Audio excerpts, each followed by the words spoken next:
most people would think, what if we have a flat and we're sitting out here in our drawer tails, you know, just with our gowns and all that on, but we rode all the way to Hernando, all the way back around Creston, and then went back and went home. But if something like that struck him to get out, he did. And we were talking about all kinds of things. In fact, he was talking about, you know, getting a camper, and, you know, just we'd take the camper and just 4 of us, and, you know.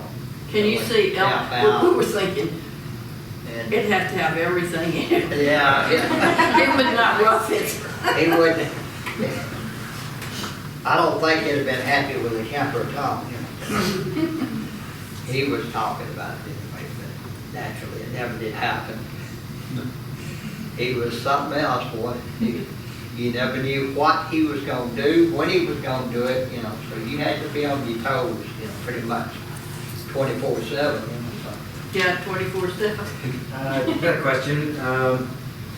After the passing and the years that went past, was there any of the people or the members of the Mafia or anybody that you specifically kept in touch with and or just kind of parted and never saw again?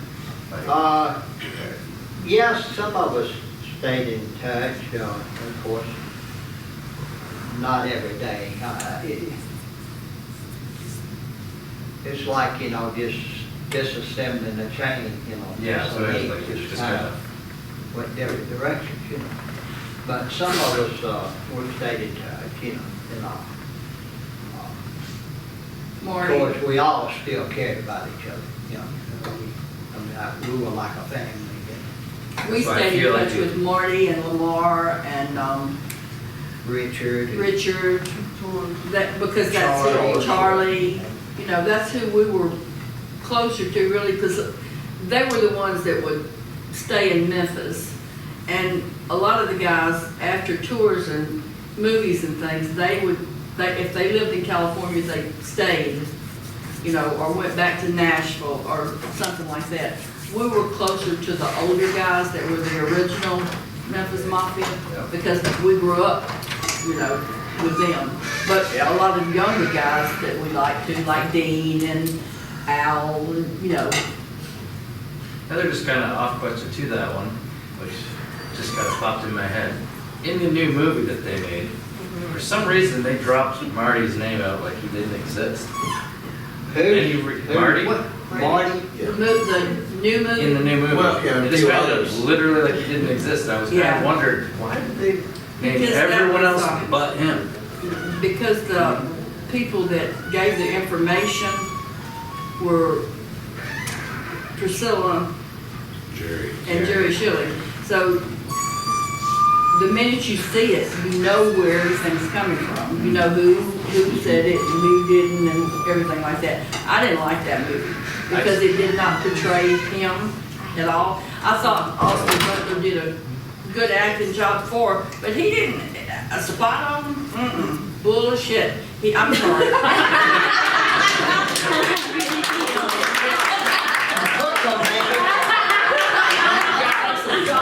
Don't hold back. Tell us how you feel, Joe. But he didn't.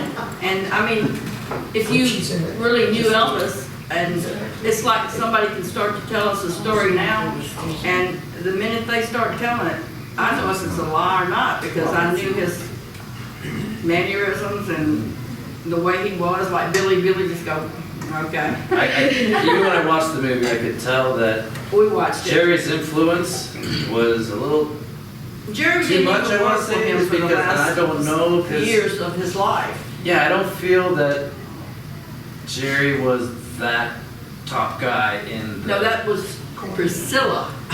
in the Mafia. Like I feel you'd have Joe, Billy, Yeah. that are When you think about the Mafia, in your perspective, the other guys at the end, the core originals, who are they? At the end? Yeah, no, at the beginning. At the beginning. In your mind, there's the original gangsters, the OGs. Who are the OGs in your mind of the Memphis Mafia? was Red, Sonny, Mhm. Lamar, Ray Sitton, Alan Fortis, Marty, Gene, and me. Okay. That's how we, the ones that, when we went to Vegas naturally, a reporter out there is the one that Right. Gave gave them the name. We had gone to see,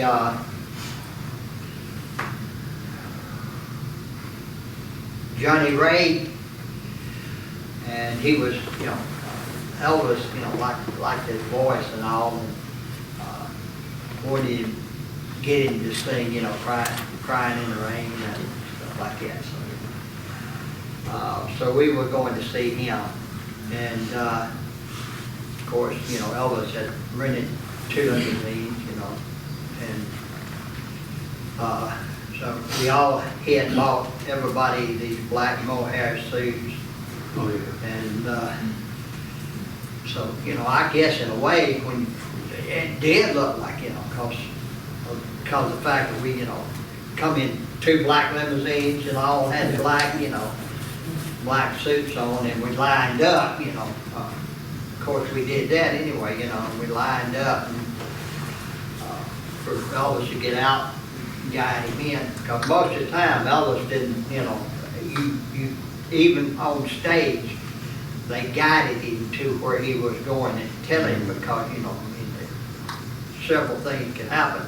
He had to go up steps, you know, you had to tell him how many steps, because you didn't want him to fall or go up, you know, because there's more steps around the stage a lot of times than just one.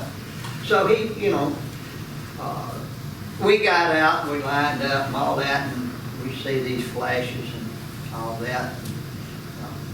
Went in and naturally saw the show, and Johnny Ray was good. He really was. He just, but anyway, we left the show and went back to a hotel, and it was the next day that it was in the paper out here. Right. Elvis and his Memphis Mafia visit or see the show of Johnny Ray, you know. That's how it came And that about. just stuck with them And from then on. that name stuck with us, you know, and throughout the years. It could have been the guns they were carrying. Yeah, 55 guns between them. oh, well, we were, Packing. Music Mafia. you had to be, you don't know, you know, what's gonna happen, you know, especially with a big star like Elvis, somebody just, you know, liable to walk up at any time. Go ahead. Okay, I saw an interview one time with Larry Geller, and he said that the Colonel said the only thing that matters is that man's on stage, and they did that in the movie too. Was that true? Yeah, but he did not mean it Like that. like that. What he was meaning was, you know, let's, you know, Take get care of Elvis him. going now, get him up, get him, you know, prepared. When Elvis took his sleeping medication, it was, I don't know if he would fight him or not, but Elvis had insomnia, and it was hard for him, especially after a show, to come down. Sometimes he wouldn't go to sleep till way over in the morning. Well, he'd like to have a concert, you know, in the afternoon, and, you know, maybe had gotten 1 or 2 hours sleep at the most. So, you know, I had a hard time waking him up, getting him ready. But that's what he was talking about. He said, you know, because either we got to get that man on that stage, or we got to let them know so they can, you know, have everybody get their refund their tickets and all, and give them an excuse why he wasn't going to be on stage. There's a lot more to it than people think, you know. You don't just. There's a lot more to every bit of it than the way it was portrayed in that movie. Colonel didn't even have an accent. I don't know where they, I mean. Yeah, I don't know where they. it was a got Russian that. spy accent, not Yeah. not even Dutch. We went we went to see the movie, and it was like, and I would go, that's not so, that's not. And it was hard to watch, and, thinking, okay, they put this out for the new generation, and this is gonna be the history and what they really think. And it's not, most of it, like his mother, she never got drunk and fell down, and Priscilla didn't even know his mother, never met her, she was dead before Priscilla came. Well, also, that incident didn't happen in a hallway, them ducking his head in a bucket of water. Wasn't that in the suite where that happened? But in the movie, it was out in the hallway. No, a lot of things did happen. Because if they're still breathing, and it's like one guy, I'll just say this, and it just irritates the hell out of me, but he told that him and his brothers would go and wake Elvis up. They didn't. And they poured water on him one time to wake him up. Well, they were all still living after Elvis passed away. You had to wake Elvis up really, really careful, because it startled him, and only a few people could wake him up, and you certainly didn't pour water on him. I mean, that just was too way out. Grab him hard and you shake him. He actually hit his cousin Junior in the earlier days, because Elvis, back then, he had a tendency to sleepwalk. And sometimes, you walk him up and startle him. I mean, he started just swinging before he, and I could see how he would be like that. I mean, you don't know. And so everybody knew if he didn't wake up on his own, and he had a certain time to get up, how to wake him, how to wake him up, and that would be, just kind of lean down close to his ear, say Elvis, and not real loud, but loud enough, and so, it's time to get up. You might have to do that 3 or 4 times. And then if he did open his eyes, then you might just kind of barely touch him. But you didn't just, Can you shake imagine him pour and- water on somebody? and I pour tell water on him. Elvis. He always kept a gun right by his side. He could shoot somebody. But that movie, I look at it through the public's eyes, and they probably, well, a lot of them, I guess, did like it. But I have to look at it my side, and that's the biggest one I have ever seen. And it really hacked me off, so much of it. I was 14 years old at that time, but I was not the brightest crayon in the box. But I never would run through Graceland with muddy shoes on. I mean, give me a break. And Flip, what was it? He's a good flipper. So I think they tried to down who they had to put in there. But I think they tried to down them and downplay them. It was just bad. It seemed to me that they tried to make Vernon and his mother Like he was a weakling. hillbilly redneck hicks with the chickens running out of the house. Now that didn't happen. And that Aunt Gladys drinking. Them damn people never met this woman. They don't know what she was like at all. Now, did she drink? Yeah. I mean, in fact, my whole Smith side of the family drank, and some of the Presley side, Some of them excessively, excess. And Aunt Gladys, she would drink like maybe a beer at night, and sometimes maybe once or twice, maybe 3 times a week, but that was about it, you know. Especially when Elvis was away. And I guess it kind of relaxed her and all that. And then, of course, when Elvis went into the Army, it picked up somewhat. You know, she maybe drank 2 beers and maybe 3 or 4 times a week. But I never saw that woman ever even tipsy or anything. Never drunk. So, you know,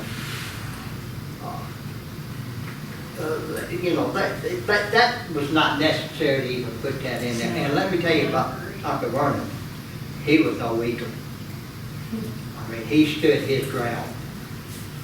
Even with Elvis. I mean, you know, they had their knock down, drag out, you know, and, but as far as him being like he was, and them showing him like that, it just, of course, I'm looking at it from my side. You know, I'd like to take whoever put all that bull crap in there and kick their ass.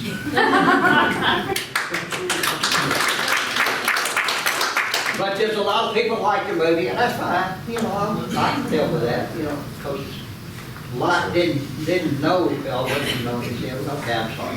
As an Elvis fan for 52 years, I absolutely hate that film. You With a passion. As an Elvis fan for 52 years, I hate that film with a passion. Absolutely hate it. And I heard so many times this is the new Elvis. There is no new Elvis or one Elvis, and we've lost him. I second that motion. One. And as far as I'm concerned, there will be another. No. We was on the first Soul of Graceland a couple of days ago. When we walked into the house, it was really, really quiet. Was it always like constant people in and out, or was it like quiet, like family time? Pretty much so, yeah. Like anything else, Elvis went through phases. 57, up to about 63, 64, he would let a lot of the fans from the gate just come out, you know, and of course, you know, they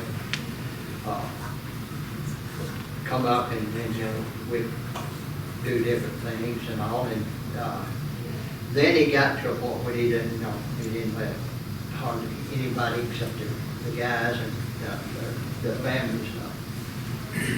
And there at the last, it got where nobody could. Yeah. And so he went through, you know, like I say, changes. But he liked, you know, to, most of the time to have people around. I think it kind of helped him get out of a certain mood he might be in, or he just wanted to, you know, to do something like go to the movie or ride a motorcycle or something like that, you know, just sit around and watch TV and shoot the breeze.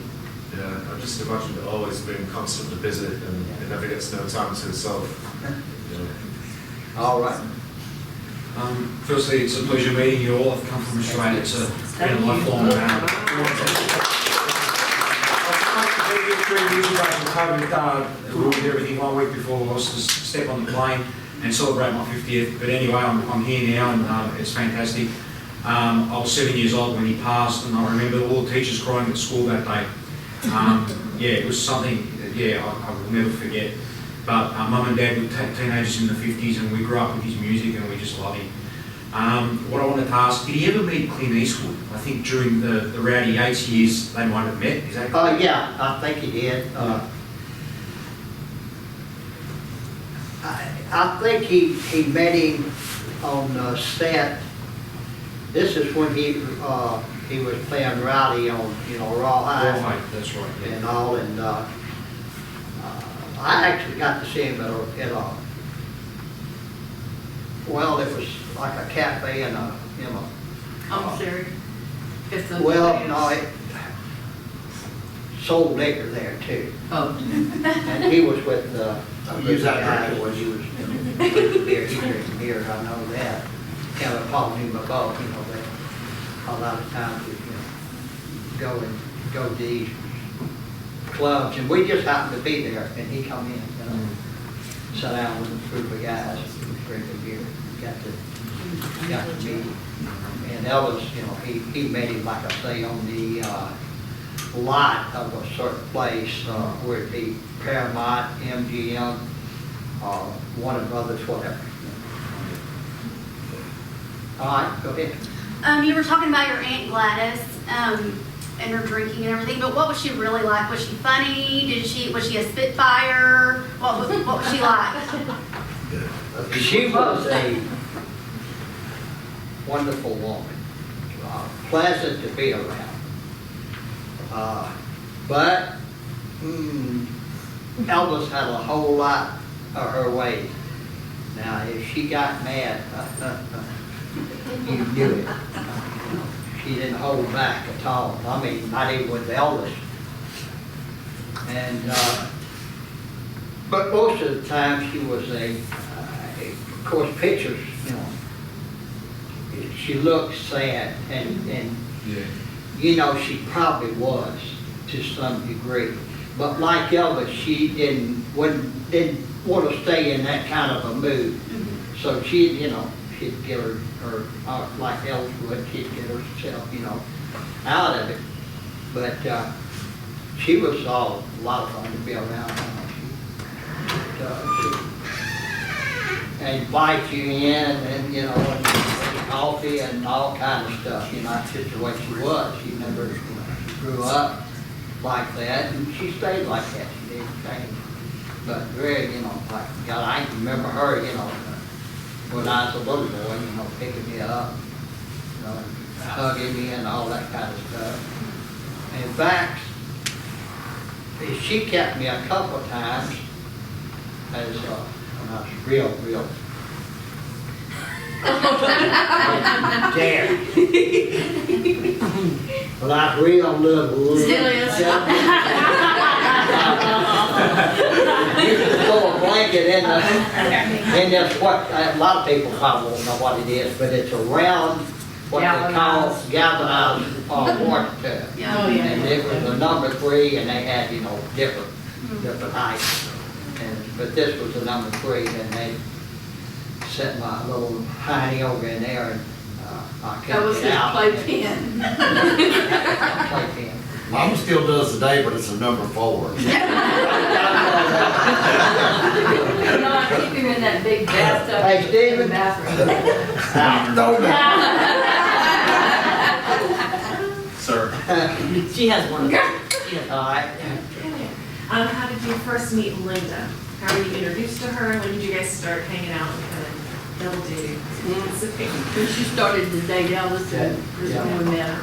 We met Was it her. at the house or? Yeah, I think we met her at the house. We met her at the house first First, and then from there on. and loved her immediately. She's Love her to death. she's quite a person, I really, you know. Anything else? Great sense of humor, great sense of humor, she and is. a lot She of is. fun, you know, Yeah. easy to talk to, you know. And Elvis really took to that personality. Sounds Yeah. like, yeah. We've got babied him, she just babied him to death. Just- We do have time for one more question. John has a question. Bobby had one. I forgot what it was. Think of it, We had a just go. slight emergency. As a performer, I'm a performer myself, so I know that someone will send me a song, and I gotta kind of learn it, and then practice it. And I'll tell you, the first couple times is not ever good, ever. You got some serious things to go through. So my question is, in the movie years, when you had a lot of kind of not favorable songs, like Papaya or whatever, did you guys have to like sit there with him and while he learned these songs, try to rehearse and get ready for the movie and memorize this? It didn't take him. How did that go down? You gotta tell about the little grass shack. Oh, well, in a minute, no, first of all, that, God, you just, Because he couldn't have been if perfect he all the wanted time. to, when he went into the studio, he usually could look at a song, read it, and he had such a Memory. great memory that it just, you know, all he had to do was see it about 3 or 4 times, and he had the, you know, the words down right. When it came to the, you know, the music part of it, he might, you know, do Did they practice at the house? 1, 2 takes and it'd be right, and then sometimes it'd take him longer, because he might want to add something, you know, that, another instrument, or, you know, voices, whatever, so. He, It's you just know, natural to him to. but, one of the best stories that I've told, and it was true, is during one in Acapulco, he had to do Guadalajara. He had to do it in Spanish. Got it on the first take. Very good. Yeah, that's how, Yeah. his mind. Sam Phillips said that he was the That's what he easiest, started to learn. I'm sorry. I'm sorry. Sam Phillips said that he was the easiest person to ever record. He said because he would memorize everything. He said you didn't have to go over it or anything. He said the easiest person he's ever worked with as far as recording. He had a gift of music that he just, you know, I mean, just, to me, was extraordinary. I mean, you know, I know the first time I went to see him record was in 58. He was getting ready, he was in the Army, he was getting ready to go to Germany, so they have to put so many records, what they call in the can, that's, you know, the whole back, the release, that's Make sure to like, comment, subscribe, and share. Thanks for watching.